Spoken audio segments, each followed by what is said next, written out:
জানিয়ে দেব সর্বশেষ আপডেট বাংলা সংবাদ। শুরুতেই শিরোনাম। পুলিশের সাবেক আইনজীবী বেনজির আহমেদের নতুন করে অবৈধ গোপন সম্পদের তথ্য পেয়েছে police bureau of investigation PBI. হাইকোর্টের নির্দেশে এইসব অবৈধ সম্পদ বাজেয়াপ্তের নির্দেশ। পুলিশের সাবেক মহাপরিদর্শক ও র্যাবের সাবেক মহাপরিচালক বেনজির আহমেদের পরিবারের সদস্যদের দেশে বিদেশে নামে বেনামে রয়েছে শত শত কোটি টাকার সম্পদ। গুলশান 1-এর 130 নম্বর সড়কের 1 নম্বর বাড়িটির নাম আইকন টাওয়ার। ভবনটির 12 এবং 13 তলা নিয়ে নির্মিত 16 কোটি টাকা মূল্যের 8,600 স্কয়ার ফিটের একটি ডুপ্লেক্স ফ্ল্যাটে পরিবার সহ থাকেন পুলিশের সাবেক আইজিপি বেনজির আহমেদ। শুধু এই বাড়ি নয়, নারায়ণগঞ্জের রূপগঞ্জে আনন্দ হাউজিংয়ে 2 বিঘা জমির উপরে আছে আলিশান বাংলো, যার আনুমানিক মূল্য প্রায় 45 কোটি টাকা। আছে পূর্বাচলের 17 নম্বর সেক্টরে 301 নম্বর সড়কে 22 কোটি টাকা মূল্যে 10 কাঠার প্লট। এখানে শেষ নয়, রূপগঞ্জের নামরাই বেনজির কিনেছেন 20 কোটি টাকা মূল্যে 2 বিঘা জমি। রাজধানী মগবাজারে রয়েছে 6 কোটি টাকা মূল্যে 4000 স্কয়ার ফিটের ফ্ল্যাট। অবসর গ্রহণের পর নিজের প্রভাব প্রতিপত্তি টিকতে রাখতে কিনেছেন একটি বেসরকারি টেলিভিশনের শেয়ারও। সরকারি বেতন কাঠামো অনুযায়ী বেনজির আহমেদের 34 বছরের চাকরি জীবনে আয় করার কথা ছিল 2 কোটি টাকার কিছু কম বেশি আর কিছু সম্মানী, কিন্তু সেখানে 1000 কোটি টাকার সম্পদ একজন সরকারি কর্মকর্তার পক্ষে বৈধভাবে অর্জন কিভাবে সম্ভব? এ তো গেল রাজধানীতে থাকা সম্পদের হিসাব। অনুসন্ধান বলছে স্ত্রী সন্তানদের নামে গড়া 6টি কোম্পানির 5টি নিজ জেলা গোপালগঞ্জে। জেলা সদরের শাহপুর ইউনিয়নের বৈরাগীটোল এলাকায় অবস্থিত প্রতিষ্ঠানগুলোতে বিনিয়োগের পরিমাণ 500 কোটি টাকার বেশি। 2 কন্যার নামে বেস্ট হোল্ডিং লিমিটেডে আছে 2 লাখ শেয়ার। অনুসন্ধানে পাওয়া তথ্য বিশ্লেষণ করে জানা গেছে বেনজির আহমেদ, তার স্ত্রী জেসান মির্জা ও 2 মেয়ে তাহসিন রাইসা বিনতে বেনজির এবং ফারহিন রিস্তা বিনতে বেনজিরের নামে গোপালগঞ্জে প্রতিষ্ঠা করেছেন সাফানা এগ্রো লিমিটেড। 20 কোটি টাকা অনুমোদিত মূলধনধারী সাফানা এগ্রোর নামে রয়েছে কয়েকশো কোটি টাকার সম্পদ। বেনজির আহমেদের আরও একটি প্রতিষ্ঠানের নাম Savanna natural park private limited. Savanna এগ্রোর মতো সাভানা ন্যাচারাল পার্কের মালিকানাও স্ত্রী আছেন চেয়ারম্যান হিসেবে এবং এমডি ও ডিরেক্টর পদে 2 মেয়ে। প্রত্যেকের হাতে রয়েছে 1 লাখ করে মোট 3 লাখ শেয়ার। সরজমিনে দেখা গেছে এই পার্কের আয়তন প্রায় 600 বিঘা। পার্কটি বড় করতে পাশে আরও 800 বিঘা জমি কিনে ভরাট করা হচ্ছে। অন্যদিকে স্ত্রী এবং 2 মেয়ের নামে বেনজির আহমেদ নিবন্ধন করেছেন Safana eco resort private company এবং সাফানা এন্টারপ্রাইজ নামও আরও 2টি কোম্পানি। এছাড়া গাজীপুর সদরে ভাওয়ালগড় ইউনিয়নের নলজনী গ্রামে 160 বিঘা জমির উপর গড়ে উঠেছে বিস্তৃত ভাওয়াল রিসোর্ট। রিসোর্টের একটি বড় অংশই বনের জমি জবরদখল করে গড়ে তোলা হয়েছে। পরিবারের হাতে রিসোর্টের 1/4 শেয়ারের মালিকানা থাকার সাহস জুগিয়েছিলেন বেনজির আহমেদ। 2018 সালে 166 বিঘা জমির ওপর রিসোর্টের যাত্রা শুরু হলেও পরেতে যোগ হয় আরও 54 বিঘা জমি। Benazir Ahmed Dhaka metropolitan police DMP commission থাকাকালীন পুলিশ পাহারা বসিয়ে পরের জমিতে সীমানা প্রাচীর লাগিয়ে রিসোর্টে কাজ শুরু করেছিলেন। ক্ষমতার অপব্যবহার করে পুলিশ কর্তা বেনজিরের বনের জমি দখল করে রিসোর্ট বানানোর ঘটনায় স্তম্ভিত বন বিভাগ ও স্থানীয় বাসিন্দারাও। ডিএমপির কমিশনার হিসেবে প্রভাবশালী হওয়ার সুবাদে রিসোর্টের 25% শেয়ারের মালিকানা নেন তিনি। বন্যপ্রাণী ও প্রকৃতি সংরক্ষণ বিভাগের ভাওয়াল রেঞ্জের রেঞ্জ কর্মকর্তা মোহাম্মদ মাসুদ রানা বলেন, ভাওয়াল রিসোর্টের ভিতরে প্রবেশমুখে বন বিভাগের 6.73 একর জমি দখল করে ভাওয়াল রিসোর্ট গড়ে তোলা হয়েছে। বেআইনিভাবে পুলিশ পাহারার জমিতে সীমানা প্রাচীর দেওয়ায় নিরুপায় হয়ে জমি উদ্ধারে উচ্ছেদ মামলা করে বন বিভাগ। বেনজির আহমেদের সম্পদের খোঁজে অনুসন্ধান টিমকে রিসোর্ট সংলগ্ন নলজনী গ্রামের বাসিন্দারা জানায় রিসোর্টের মালিক পক্ষ সাবেক আইজিপি বেনজির আহমেদ। এই কথা জানার পরে ভয়ে এলাকার লোকজন কেউ ওইদিকে যাওয়ার সাহস করেনি। যখন সীমানা প্রাচীর বসিয়ে বনের জমি দখল করা হয়েছে তখন কারো সাহস হয়নি প্রতিবাদ করার।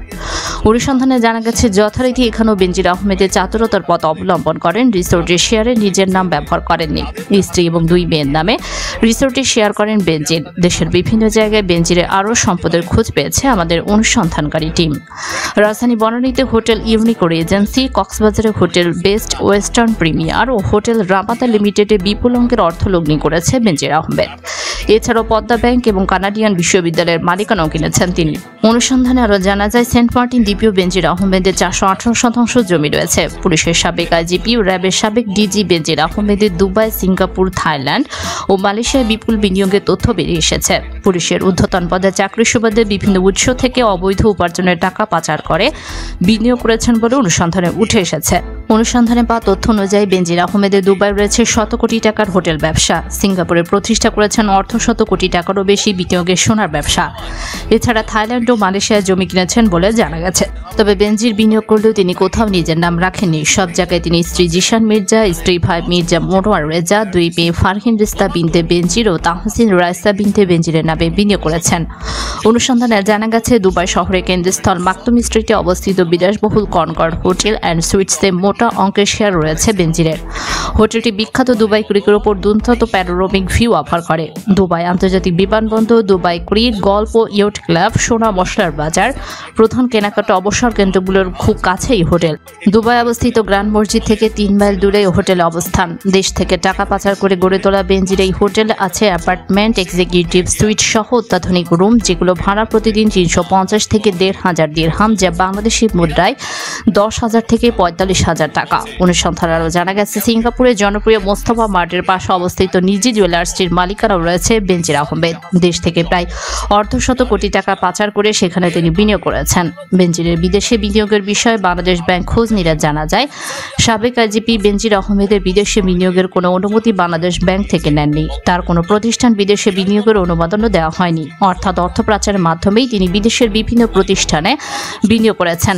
বাংলাদেশ ব্যাংক সূত্র জানায়, এই পর্যন্ত দেশ থেকে বিদেশে বিনিয়োগের অনুমোদন নিয়েছে MBM garments, Renata Pran foods, Nassa গ্রুপের AJ super garments, Columbia garments, Akij jute, Mobil Jamuna Bangladesh, Incepta pharmaceutical, DBL, Square pharma, স্কেপট্রাম engineerings, service engine, Akij jute, Beximco pharma, ACI health care, BSRM Summit power, takeout limited প্রভৃতি প্রতিষ্ঠান। তবে সাম্প্রতিক সময়ে বিনিয়োগের কোনো অনুমতি দেওয়া হয়নি, কারণ দেশে ডলার সংকট চলছে।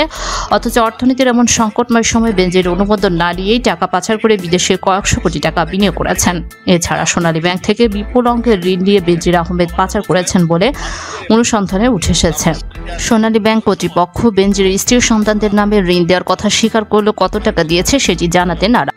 বনানী সি ব্লকের 15 নম্বর রোডের 59 নম্বর বাড়ির ঠিকানায় আছে হোটেল ইউনিক রিজেন্সি। এই হোটেলও বিনিয়োগ আছে বেনজিরের। হোটেলটির এক রাত থাকতে গেলে গুনতে হয় সর্বনিম্ন $100 বা 12,000 টাকা থেকে সর্বোচ্চ $250 বা 30,000 টাকা। এই হোটেল আছে deluxe single, deluxe twin, deluxe king, presidential sweets, VIP sweets, superior king প্রভৃতি বিলাসবহুল রুম। এছাড়া কানাডিয়ান বিশ্ববিদ্যালয়ে বিনিয়োগ আছে বেনজিরের। এই বিশ্ববিদ্যালয়ের সিটি ক্যাম্পাস ল্যাঙ্গস RL স্কয়ার প্রগতি সান্নিধ্যে অবস্থিত। আর স্থায়ী ক্যাম্পাস হচ্ছে পূর্বাচল নিউ টাউনের 9 নম্বর সেক্টরে। 2013 সালের 3 জুন দি ফার্মার্স ব্যাংক লিমিটেডের নামে যাত্রা শুরু হয় বর্তমান পদ্মা ব্যাংক PLCর।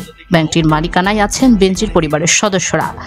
ঋণ অনিয়মে ডুবতে বসা ব্যাংকটি 2019 সালের 29 জানুয়ারি নাম পরিবর্তন করে পদ্মা ব্যাংক হিসেবে পুনরায় যাত্রা শুরু করে। কিন্তু ব্যবসায়িক দুরবস্থায় 2024 সালের 17 মার্চ এক্সিম ব্যাংকের সঙ্গে একীভূত হওয়া চুক্তি করে।